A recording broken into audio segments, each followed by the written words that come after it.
Bonjour à tous, il s'agit d'une présentation sur les principales mesures de protection que nous pouvons être amenés à mettre en place au décours d'une prise en charge médicale d'un patient. Alors, quelles sont les trois principales mesures de protection juridique appliquées aux soins? En introduction, il faut avoir conscience que la présence d'une maladie, d'un handicap peuvent altérer les intérêts du patient, ses possibilités de réaliser des actes civils, comme se marier, des actes civiques comme le droit de vote ou de gérer son quotidien, même le quotidien extrêmement simple. Et donc, dans un souci de protection, la loi française prévoit que le juge des tutelles du tribunal judiciaire puisse instaurer une mesure administrative transitoire qui puisse protéger le patient dans ce cadre-là. Ce n'est pas une mesure administrative punitive, c'est une mesure administrative de protection de la personne.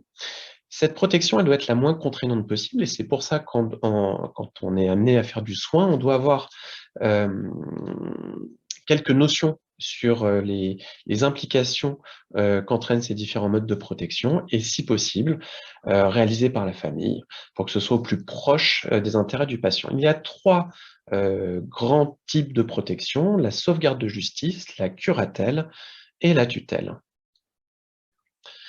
Tout d'abord, la sauvegarde de justice, c'est de loin la mesure la plus légère. C'est extrêmement facile, à mettre en œuvre et donc c'est très intéressant dans les contextes médicaux où on doit décider assez rapidement, d'une mesure de protection administrative. C'est généralement déclenché quand on a besoin d'une représentation temporaire et un événement médical aigu entraîne un coma qui va durer quelques semaines et par la suite, on a de très bons espoirs que le patient retrouve toutes ses facultés à gérer son quotidien. Donc cette mesure permet dans cette période-là, une gestion administrative. C'est aussi très utilisé en situation d'attente des autres mesures de protection que sont la tutelle et la curatelle, car elles sont un petit peu plus lourdes à mettre en œuvre et donc pour ne pas, risquer de mettre en danger, nos patients, par exemple cérébrolésés ou des patients ayant des problématiques psychiatriques, on peut mettre en place une sauvegarde de justice dans l'attente, du jugement. Hem, Cette sauvegarde de justice, elle a l'énorme intérêt de pouvoir contester certains actes qui auraient été réalisés pendant la période de sauvegarde de justice, en les annulant et les corrigeant. Et c'est par exemple très intéressant chez les patients qui n'ont plus toutes leurs facultés intellectuelles, qui vont aller acheter, une voiture, une maison, qui vont faire des dépenses incontrôlées. Si la sauvegarde de justice a été mise en place, à ce moment-là, il est possible sur le plan administratif de, corriger, ces dépenses excessives. Le patient qui est sous sauvegarde de justice conserve tous les droits d'acquitter ses actes de vie civile, peut choisir ses relations, sa résidence, son emploi et il conserve ses droits civiques. S'il veut aller voter, il peut aller voter. La curatelle est une mesure de protection intermédiaire qui est plutôt une protection qui va permettre d'avoir un accompagnement actif qui peut être dirigiste, pour le patient. Donc c'est plutôt, donner au patient une ressource en termes de conseils et d'accompagnement. Ce que le patient peut faire seul ou ce que la personne peut faire seule sous curatelle, elle peut prendre seule les décisions relatives à sa personne, avec qui elle va vivre, où elle va vivre. Elle conserve ses droits civiques et le droit de vote. Elle peut réaliser des actes administratifs comme faire sa carte d'identité. Elle peut réaliser tous les actes de gestion simple d'un quotidien, faire ses courses, décider de ses vacances, etc., etc. Une nouveauté depuis 2019, c'est que les personnes sous curatelle ont le droit de se paxer et de se marier. Ce que la personne ne peut pas faire sans l'assistance ou l'autorisation du curateur, c'est les actes importants de gestion qui entraînent des dépenses de santé, des dépenses de financières très importantes. Et donc à ce moment-là, la personne qui est sous curatelle doit avoir l'accord de son curateur pour engager les fonds. Il existe dans la curatelle 2 types de curatelle, donc la curatelle simple, celle que je viens de vous décrire, et puis la curatelle renforcée. À ce moment-là, c'est le curateur qui perçoit les ressources, de la personne et qui lui délivre, par exemple, un certain contenu de ses ressources tous les mois, un pourcentage de ses ressources qu'il peut dépenser librement, tout en gardant une autre partie pour assumer, des frais du quotidien que la personne est moins en capacité, d'assumer. Le curateur doit à ce moment-là rendre tous les ans des comptes au juge des tutelles. Cette mesure sont pro c'est la curatelle renforcée est quasiment la même que la tutelle, c'est quelque chose de vraiment très proche.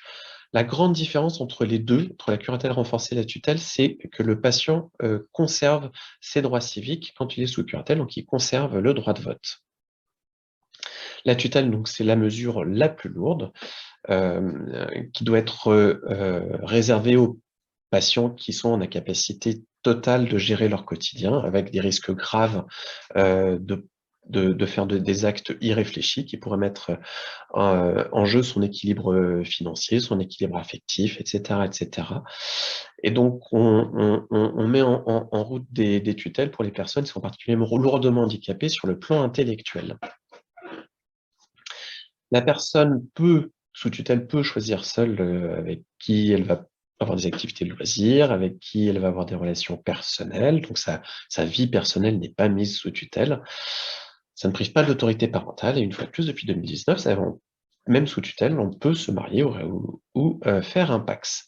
En revanche, la personne ne peut pas faire sans l'assistance ou l'autorisation du tuteur ou du juge tous les autres actes de gestion administratifs ou financiers du quotidien, et il perd ses droits civiques, il ne peut plus voter. Donc, pour vous résumer les différents modes de protection, si on regarde la plus légère, la plus simple à mettre en route, c'est la sauvegarde de justice. La personne conserve la possibilité de décider ce qu'il veut faire de sa vie en termes de lieu de résidence, de relations personnelles. Il peut se marier, il gère ses actes simples de vie quotidienne, il peut gérer des dépenses plus complexes dans son quotidien, et il peut voter. Mais dans le cadre de la mise en place de cette sauvegarde de justice, si une dépense incontrôlée, par exemple, a été réalisée, il y a possibilité de revenir en arrière et de la corriger. La mise sous curatelle simple, là aussi, le patient conserve ses droits civils et la possibilité de se marier. Il peut gérer seul des actes de gestion simples.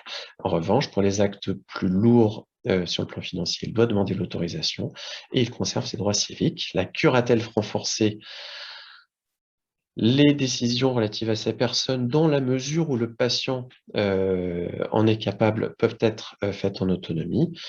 Pareil pour le mariage. Par contre, les autres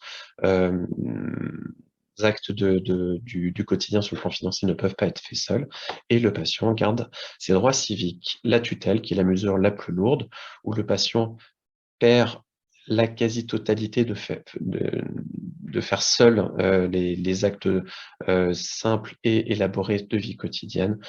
Et donc, c'est le tuteur qui prend en charge en fait la vie du patient. Donc, en conclusion, il existe un grand nombre de mesures de protection qu'il est indispensable de connaître, qui sont des mesures de protection. C'est pour aider les personnes dans leur quotidien à défendre leurs intérêts. Il faut réfléchir à la moins contraignante possible pour que le patient ait le plus de liberté possible malgré ses difficultés. Et évidemment, en priorité, cette mesure de protection doit être exercée par la famille pour s'assurer que ce sera au plus proche des intérêts du patient. Je vous remercie pour votre attention. À bientôt.